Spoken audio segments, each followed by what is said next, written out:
జీవితంలో ఒక్కసారైనా దర్శించాలనుకునే అద్భుత యాత్ర కైలాస మానస సరోవర యాత్ర. పూర్తి వివరాల కోసం సంప్రదించండి Shri Gayatri tours and travels. Sir నమస్తే. నమస్తే. ముంబైలో దారుణం జరిగింది. అంటే ఒక ప్రియుడితో కలిసి భర్తను చంపేసింది. ఈ విషయాన్ని కూతురు బయటపెట్టింది. అంటే అప్పటి వరకు ఎప్పుడు చాలా దారుణంగా జరిగింది. ఎప్పుడు చూడనట్టుగా చాలా దారుణంగా చంపిందని చెప్పి వార్తలు వస్తున్నాయి. ఇది ఆ కూతురు ఎలా బయటపెట్టింది, ఆమె ఎలా చంపింది? ఇది రెండవది అండి కూతురు బయట పెట్టడం. తమిళనాడులో మొన్న సంజయ్ అనే ఒక లవర్ కోసం భర్తను చంపించింది ఒక ఆవిడ. అప్పుడు కూడా కూతురే బయట పెట్టింది.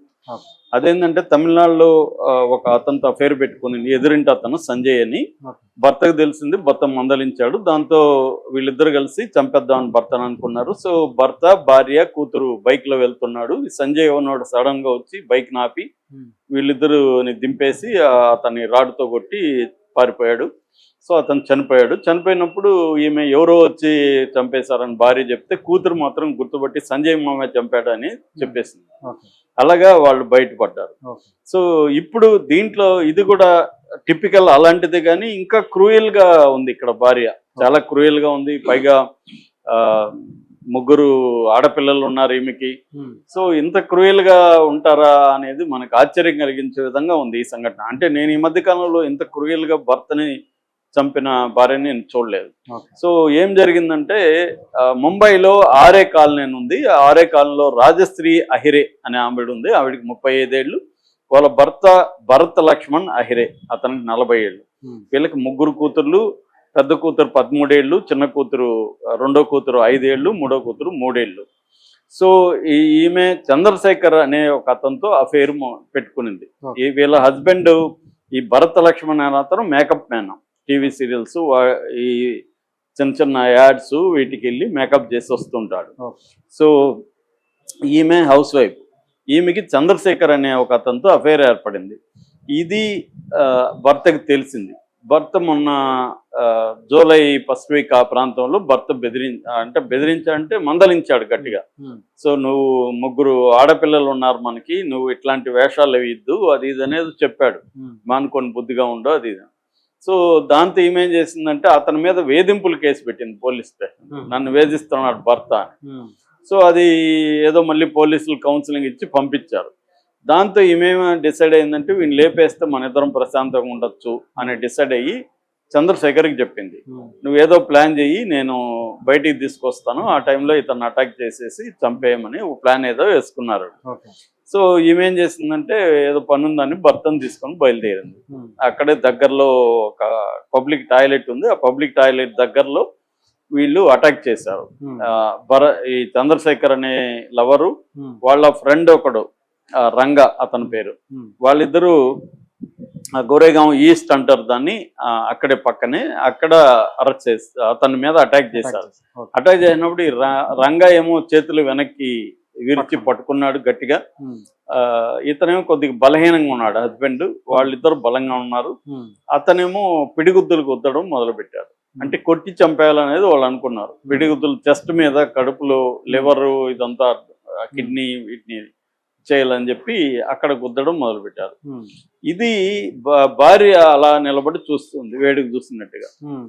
దీన్ని లాంగ్ షాట్లు కూతురు ఎందుకో అదే రూట్ లో వస్తూ 13 ఇయర్ అమ్మాయి, ఈ అమ్మాయి చూసింది తల్లి చూస్తున్నాడు కొడుతున్నారు.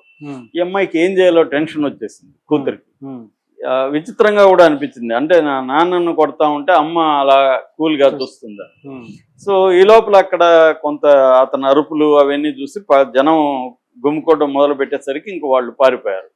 పారిపోయేసరికి ఈమెం చేసింది తెలివిగా, అతను ఎవరో వాళ్ళెవరో వచ్చి కొట్టారు నా మొగుడిని అని చెప్పి ఇంకా ఆటోలు వేసుకొని మామూలుగా అక్కడ అందరూ కూడా హాస్పిటల్కి తీసుకోమని, దగ్గరలో ఇది ఉంది అది ఉంది హాస్పిటల్కి తీసుకోమన్నారు.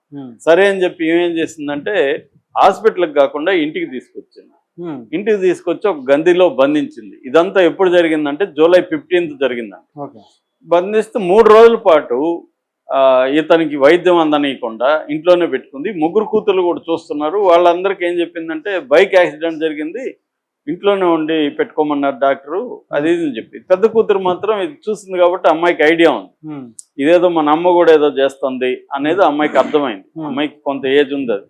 దాంతో అమ్మాయి ధైర్యం చేసి ఏం చేసిందంటే తెలివిగా అమ్మతో గొడవ పడకుండా తెలివిగా ఏం చేసిందంటే ఈ వాళ్ళ నాన్న వాళ్ళ సిస్టర్ వాళ్ళకి ఫోన్ చేసింది బయటకు వెళ్ళి, ఎవరిదో ఫోన్ తీసుకొని బయటకు వెళ్ళి ఇట్లా ఎవరు కొట్టారు, అమ్మ వచ్చి ఆ నాన్నని ఇట్లా రూమ్ లో పెట్టుకొని అతనికి వైద్యం లేదు, నాన్న ఏడుస్తున్నాడు, మూలుగుతున్నాడు, నొప్పితో అరుస్తున్నాడు, ఇవన్నీ వాళ్ళకి చెప్పింది.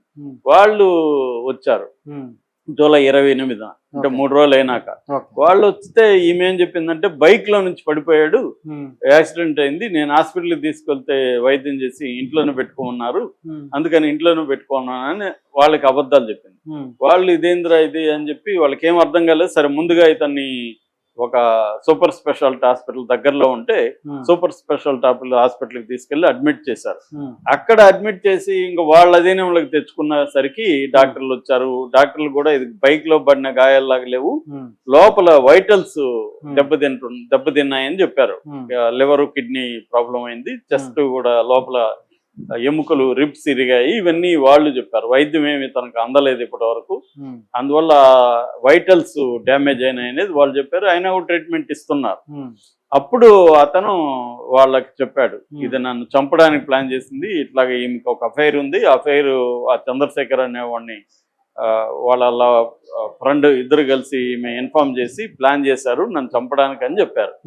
దాంతో అది హాస్పిటల్లో ఉన్నప్పుడు ఇలాంటి జరిగితే మెడికల్ లీగల్ కేసు అంటారు. వాళ్ళు హాస్పిటల్ వర్గాలు పోలీస్ స్టేషన్కి ఇన్ఫార్మ్ చేయాలి. వాళ్ళు వచ్చి మెడికల్ లీగల్ కేసు పెట్టి ఈ అసాల్ట్ కేసు పెట్టారు. చంద్రశేఖర్ మీద, ఈ మీద, రంగా మీద, ముగ్గురు మీద అసాల్ట్ కేసు పెట్టారు.